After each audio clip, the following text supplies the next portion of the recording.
ekituufu kyabyo ekituufu kiri nti kuba naliwo koolo nakesi zawo nabawosanga 10 n'ekitundu ez'okumakya. Ekituufu kiri nti twalinayo shokoolo eyali aniskin era yajja n'ayimba naye bwe ziba zibeera nga ssaawa 7 n'eddakiika nga 2 ne tuwulira obuzibu kukuba waliwo accident. Waliwo omwami yali avuga nga edda sayidi z'entebe ng'aweese n'omukyala. Bwe tuwulira nti waliwo accident nga enkola yaffe tuli ku luguudo ate oluusi ffe tulina mine power, tulina fire extinguishers, tulina ababouncers. Ebiseera ebisinga wabeerawo obuzibu tudduukirira on humanitarian grounds, not that it's our responsibility. Naye mu buntu bulamu odduka n'olaba ekibadde ku kkubo oluusi tumayinza okuba kasitoma wammwe.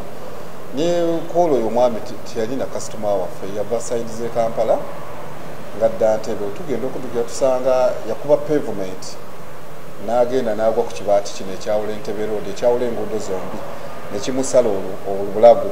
Yavaamu omusaayi mungi yafiirawo. Kati yagwawo okkubo wakati olwokuba nti olwa traffic wabeerawo motoka endala zijja nitugamba ate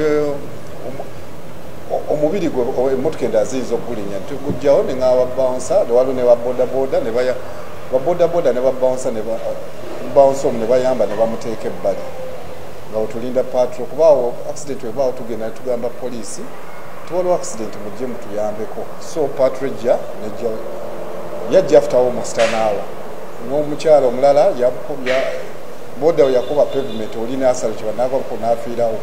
Boda yasigala etambula few meters era omukyala yafuna injuries z'amaanyi. Bonna ne tubateeka ebbali w'ekkubo wetulinda patrol yajja after almost hour. Yasooka yagamba talina gyemutwala alabanga gwe bafumise ebiso n'emuleka neddayo mb'obeereeta abasoko department endala ndowooza ekebera abantu abafudde. Abasoko bwe bajja ne bagamba nti ono alabika bamufumise ebiso, alabika bamugye mu bbaala ne bamuteeka ku kkubo. Tubagambe ebadde accident, tewali amufumise ebiso, tebaatukkiriza ne babajjawo ne babatwala n'omukyala. Ne boda yalimu accident eyafiirwako omwami egyo yali avuga. Poliisi yagijjawo n'egitwala ku positi y'e Namasuba ne bagitereka eyo. Enkeera poliisi yajjawo n'ekwata abakozi bange bonna ne bakasuma abaali bakyalo nga 25 ne baggalira ekatwe ne baggulago gwa mada nga bagamba ekifo kino kyassa omuntu. Niwo obutuufu bwakyo tewali muntu yattibwa mu kifo kyaffe kino. Tulina kamera 32 wano wabweru ne munda era poliisi twakigamba bajje batrakinga omuntu oyo. DVR yaffe bagitwala balabe oba omuntu oyo eyafa yaliko mu bbaala. N'ekyokubiri nti kamera zaffe ezimu ez'owabweru twabagamba oba temusubayina e Namasuba ne Freedom City bakozese kamera z'oku nguudo balabe ekituufu ekitebakitulaga neera good enough bakebera mu kamera zaffe. Kamera yaffe eri wabweru w'ekizimbe yalaba accident eyo ng'ehappeninga.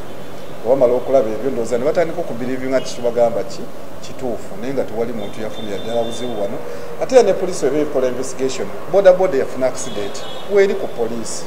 Genda olabe mu yarani nanyiniyo bakubulira nanyiniyo otandika okutrakinga omuntu oyo nanyiniyo akwatagana atya ne boda ono ozole n'ebimukwatako ne weeba simu gifollowing olaba omuntu ono entambula yebaddeyo oba abadde kato oba abadde mu ttawuni najja wano balabo yabeerako Namasuba okumala ebbanga. So ffe omugenzi teyaliko mu kifo kyaffe era twabagamba mukebere mu kamera zaffe 32 mulabe oba waliwo akavuyo konna akali mu bbaala. Ate ne yali ensikini bwe bagamba nti yaleeta obuzibu obwo ensikini yaperforminga an hour later nga accident evuddewo era alina ensikini agenda okujjano nga accident tiyagirinako ye yaperforminga nga 230 accident yaliwo 120.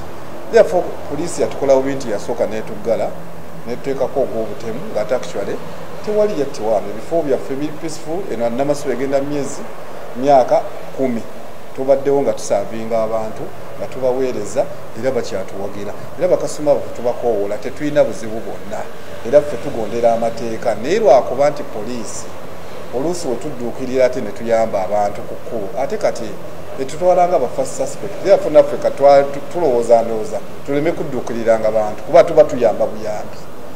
So tewaliwo nti waliwo omuntu yenna eyattibwa wano. Ekyo njagala bannamuwulire nammwe mukitereezeemu. Ate olwammwe nammwe oluusi mwangu okuwandiika ebintu nga mutemuverifyinze naye nga tewali